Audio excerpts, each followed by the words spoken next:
પાચન તંત્રના અંગોની અંદર લેબલ્સ વાળી પ્રવૃત્તિ જી શાલા પ્લસમાં કરવાના છે. સૌપ્રથમ આ કયો ભાગ છે? ધ મોગ. બરાબર, આ રીતે આપણે જ્યારે ડ્રેગ કરીશું ત્યારે એક્ટિવિટી થશે. હવે આ બીજો ભાગ કયો છે? દાંત. દાંત. બરાબર, તો અહીંયા આ રીતે આપણે ડ્રેગ કરીશું એટલે આપણને એક ખ્યાલ આવશે. હવે આ છે લાળ ગ્રંથિ. બરાબર, આ રીતે આપણે પાચન અંગોને જોઈ શકીશું અને પ્રવૃત્તિ દ્વારા આપણે આ શું છે? અન્નનળી. એટલે અન્નનળીને આપણે આ રીતે આપણે આપણા પાચન અંગોને વધારે રીતે એક્ટિવિટી દ્વારા જાણી શકીશું. પછી આ છે યકૃત.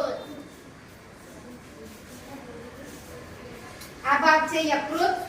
ત્યારબાદ છે આ જઠર. ત્યારબાદ છે પીળા રંગની ગ્રંથિ પિત્તાશય. પિત્તાશય. ત્યારબાદ મધ્યાંત્ર. ત્યારબાદ આવશે નાનું આંતરડું. ત્યારબાદ આવશે મોટું આંતરડું. ત્યારબાદ આવશે